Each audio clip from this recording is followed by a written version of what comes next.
ಎಲ್ಲರಿಗೂ ನಮಸ್ಕಾರ. Welcome back to my channel. ಇವತ್ತಿನ ರೆಸಿಪಿ ಬಂದ್ಬಿಟ್ಟು ನೂಡಲ್ಸ್ ಮಾಡ್ತಿದ್ದೀನಿ. ಈಸಿಯಾಗಿ ಮನೇಲಿ ನಾವು ಕ್ವಿಕ್ಕಾಗಿ ಮಾಡ್ಕೊಬೋದು. ನಾನು ಇಲ್ಲಿ ಮೊದಲಿಗೆ ಒಂದು ಬಾಣಲಿಗೆ ಎಣ್ಣೆ ಹಾಕ್ಕೊಂಡಿದ್ದೀನಿ. ಎಣ್ಣೆ ಕಾದ ನಂತರ ನಾನು ಚಿಕ್ಕದಾಗಿ ಕಟ್ ಮಾಡಿ ಇಟ್ಕೊಂಡಿರೋಂಥ ಈರುಳ್ಳಿ, 2 ಹಸಿಮೆಣಸಿನ್ಕಾಯಿ ಚಿಕ್ಕದಾಗಿ ಕಟ್ ಮಾಡಿ ಇಟ್ಕೊಂಡಿದ್ದೆ. ನಂತರ ನಾನು ಅದಕ್ಕೆ ಸ್ವಲ್ಪ ಕರಿಬೇವಿನ ಸೊಪ್ಪು ಕೂಡ ಹಾಕ್ಕೊಂಡು ಚೆನ್ನಾಗಿ ಫ್ರೈ ಮಾಡ್ಕೊತಾ ಇದ್ದೀನಿ. ಫ್ರೈ ಮಾಡಿದಾದಮೇಲೆ ನಾನು ಇಲ್ಲಿ ಕ್ಯಾಪ್ಸಿಕಮ್ನ ಚಿಕ್ಕದಾಗಿ ಕಟ್ ಮಾಡಿ ಹಾಕ್ಕೊಂಡಿದ್ದೆ. ಹಾಗೇನೇ ಕ್ಯಾರೆಟು ಕೂಡ ನಾನು ಇಲ್ಲಿ ತುರಿದಿಟ್ಕೊಂಡಿದ್ದೀನಿ. ನೀವು ಕ್ಯಾರೆಟು ಮತ್ತು ಕ್ಯಾಪ್ಸಿಕಮ್ನ ನೀವು ಉದ್ದುದಾಗಿ ಬೇಕಾದರೆ ಕಟ್ ಮಾಡಿ ಹಾಕ್ಕೊಬೋದು. ನಾನಿಲ್ಲಿ ಚೆನ್ನಾಗಿ ಫ್ರೈ ಮಾಡ್ಕೊತಾ ಇದ್ದೀನಿ. ಇದು ಫ್ರೈ ಹಸಿ ಸ್ಮೆಲ್ ಹೋಗೋವರೆಗೂ ಚೆನ್ನಾಗಿ ಫ್ರೈ ಮಾಡ್ಕೊಬೇಕು. ನೋಡಿ, ಈ ರೀತಿ ಫ್ರೈ ಆಗಿದೆ. ಈಗ ಈ ಟೈಮಲ್ಲಿ ನಾನು ಇಲ್ಲಿ ಇದಕ್ಕೆ ಸ್ವಲ್ಪ ಜಿಂಜರ್ ಗಾರ್ಲಿಕ್ ಪೇಸ್ಟ್ ಹಾಕ್ಕೊತಾ ಇದ್ದೀನಿ. ಶುಂಠಿ ಬೆಳ್ಳುಳ್ಳಿ ಪೇಸ್ಟು ಬೇಡ ಅಂದರೆ ನೀವು ಸ್ಕಿಪ್ ಮಾಡ್ಕೊಬೋದು. ಹಾಕ್ಕೊಂಡು ಇದನ್ನ ಚೆನ್ನಾಗಿ ಹಸಿ ಸ್ಮೆಲ್ ಹೋಗೋವರೆಗೂ ಫ್ರೈ ಮಾಡ್ಕೊಬೇಕು. ನೋಡಿ, ಈ ರೀತಿ ನಾನಿದ್ದು ಫ್ರೈ ಮಾಡಿ ಇಟ್ಕೊಂಡಿದ್ದೀನಿ. ಈ ಟೈಮಲ್ಲಿ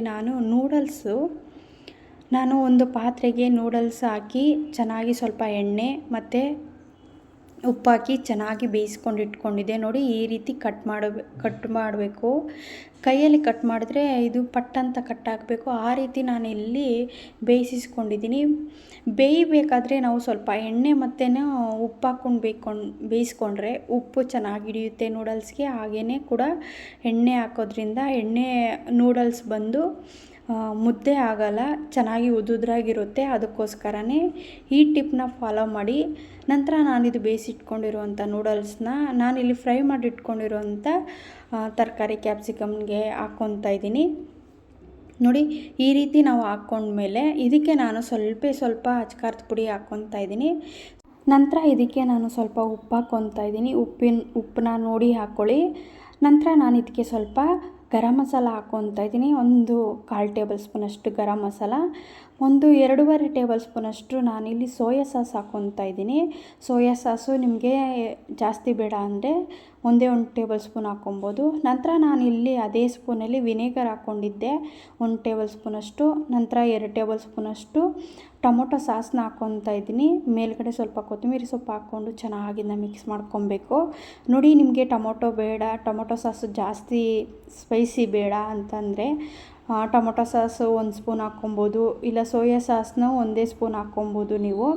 ನೋಡಿ, ನಾನು ಇಲ್ಲಿ 2 ಟೇಬಲ್ ಸ್ಪೂನಷ್ಟು ಟೊಮೊಟೊ ಸಾಸು ಮತ್ತು 2.5 ಟೇಬಲ್ ಸ್ಪೂನಷ್ಟು ಸೋಯಾ ಸಾಸ್ ಹಾಕ್ಕೊಂಡಿದ್ದೀನಿ. ಹಾಕ್ಕೊಂಡು ಚೆನ್ನಾಗಿಂದ ಫ್ರೈ ಮಾಡ್ಕೊಬೇಕು. ಫ್ರೈ ಮಾಡೋ ಟೈಮಲ್ಲಿ ಗ್ಯಾಸ್ನ ಬಂದು ಐ ಫ್ಲೇಮ್ ಮೇಲೆ ಇಟ್ಕೊಳ್ಳಿ. ಐ ಫ್ಲೇಮ್ ಮೇಲೆ ಇಟ್ಕೊಂಡು ಹಸಿ ಸ್ಮೆಲ್ ಹೋಗೋವರೆಗೂ ಚೆನ್ನಾಗಿಂದ ಫ್ರೈ ಮಾಡ್ಕೋಬೇಕು.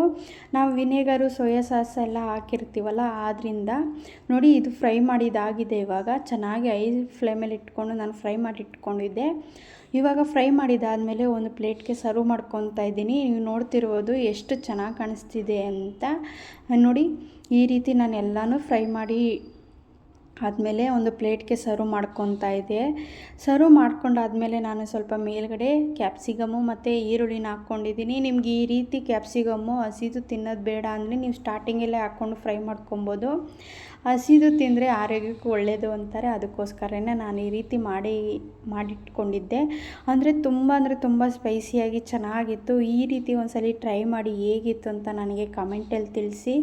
ಈ ವಿಡಿಯೋ ನಿಮ್ಗೆ ಇಷ್ಟ ಆಗಿದೆ ಅಂದ್ಕೊಂಡಿದ್ದೀನಿ. ಇಷ್ಟ ಆಗಿದರೆ ಒಂದೇ ಒಂದು ಲೈಕ್ ಮಾಡಿ, ಶೇರ್ ಮಾಡಿ, ಸಬ್ಸ್ಕ್ರೈಬ್ ಮಾಡ್ಕೊಂಡಿಲ್ಲ ಅಂದರೆ ಸಬ್ಸ್ಕ್ರೈಬ್ ಮಾಡ್ಕೊಳ್ಳಿ. ಆದಷ್ಟು ಫ್ಯಾಮಿಲಿಗೆ ಹೆಚ್ಚು ಶೇರ್ ಮಾಡಿ ಅಂತ ಹೇಳ್ಕೊತೀನಿ. ನೋಡಿ, ಈ ರೀತಿ ನಾವು ಈಸಿಯಾಗಿ ಮನೇಲಿ ಮಾಡಿಕೊಟ್ರೆ ಮನೆ ಮಕ್ಕಳು ದೊಡ್ಡವರು ಎಲ್ಲ ಇಷ್ಟಪಟ್ಟು ತಿಂತಾರೆ. ಯಾಕೆಂದರೆ ರೋಡ್ ಸೈಡ್ ಕೊಡುವಂಥದ್ದು ಆರೋಗ್ಯಕ್ಕೆ ಒಳ್ಳೆಯದಲ್ಲ. ಅದಕ್ಕೋಸ್ಕರ ನಾಳೆ ಮತ್ತೊಂದು ವಿಡಿಯೋದಲ್ಲಿ ಮತ್ತೆ ಸಿಗ್ತೀನಿ. ಅಲ್ಲಿವರೆಗೂ ಟೇಕ್ ಕೇರ್. ಬಾಯ್.